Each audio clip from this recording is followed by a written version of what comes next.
President Michael D. Higgins says politicians must lead by example on climate change if they want to have any credibility, shortly before flying from Dublin to Kerry by helicopter and producing massive carbon emissions. This is Ben Scallon and you're watching Gript Media. Before we start the video, if you want to support Gript and our work, make sure to click like, subscribe and comment even if you have absolutely nothing to say. Just comment if you prefer dogs or cats or something. Because by liking, commenting and sharing, this channel will get boosted in the algorithm and get seen by more people. You are our algorithm effectively. So if you want to see this channel grow, just take 2 seconds right now to like, comment and do your part to support independent journalism. And with that said, on to the video.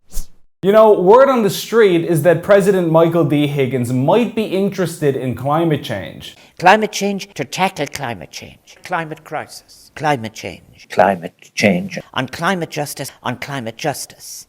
Climate change. To the effects of climate change. Of our National Climate Action Plan. Of the climate emergency. Climate change. Climate Justice Fund. Practical climate justice changes. Youth engagement in climate justice. Climate change. To support climate action activities are of the threat that climate change poses. Climate change. In taking climate action to act on climate change. Climate change isn't major climate changes. The climate justice initiatives. Raising climate justice. The climate crisis. Climate change. You know guys, I'm starting to think that he might be trying to tell us something, but I can't quite figure out what. The issue of climate change and responding to it is a core theme of my presidency. We should stop calling him Michael D and start calling him Michael Phelps, because if talking about climate change was an Olympic sport, this guy would take gold every time. He'd be like Drake at the Billboard Music Awards. He'd have more medals and trophies than he could even carry in his own arms. Our president basically never stops talking about the dreaded climate crisis.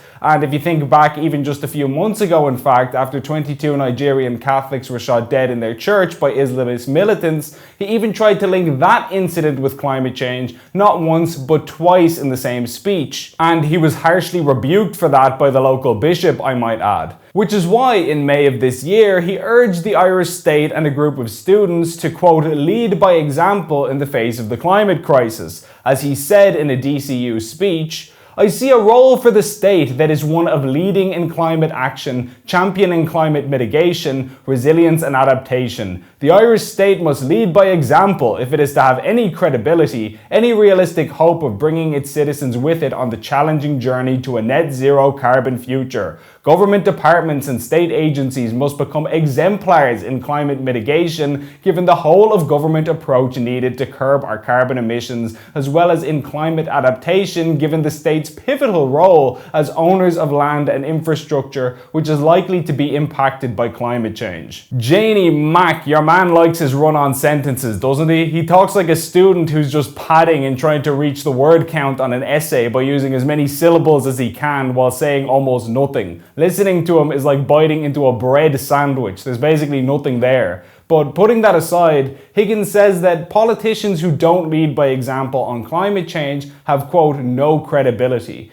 Which is interesting considering later in the same month, after making that speech, he reportedly flew from Dublin to Kerry on the government helicopter and had his car pick him up upon arrival. And after that, the helicopter reportedly flew from Kerry to Clare. Needless to say, this creates vastly more CO2 emissions than driving does and is also hugely more expensive for the taxpayer. The official state helicopter in Ireland is the Augusta Westland AW139, and according to the website Aircraft Cost Calculator, to operate this chopper for just 1 hour costs around $3,700 or 3,600 euros. The Mirror claims that the state helicopter was in the air for 2 hours in May, meaning that a journey from Dublin to Kerry and then from Kerry to Clare would have cost the taxpayer almost 7,300 euros. This is despite the fact that you can currently book a Ryanair flight from Dublin Airport to Kerry Airport for as little as 31 quid. So to be clear, politicians lecture us about the need to change our lifestyles radically to save the planet. And it's not me saying it's radical, that's what they say.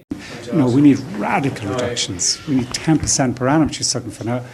So if I had my way, if there was a one world dictatorship where we could make that level of ambition and deliver it, then I'd be very happy. They tell us verbatim that they want to force us out of our cars. They increase carbon tax during a cost of living crisis. They effectively declare war on rural Ireland and farmers with ridiculously high emissions cuts targets, all supposedly for the greater good of the planet. And yet at the same time, Green ministers fly around on business class flights which have a higher CO2 contribution. The president jets around on planes and helicopters at the taxpayer's expense, which has a higher CO2 contribution. Even politicians like Micheál Martin take totally unnecessary flights abroad, like his recent trip to Singapore, for meetings which could easily have happened over Zoom. I mean, we all worked from home during the pandemic, so what's their excuse? Why do you have to swan off to Ecuador or Timbuktu every time you want to speak to someone? If the climate crisis is truly that serious, then you can just give them a phone call, right? Politicians can say whatever they like about the climate. They can scaremonger and they can tell you how serious it all is and how the sky is falling unless you fork over more money and lower your quality of life.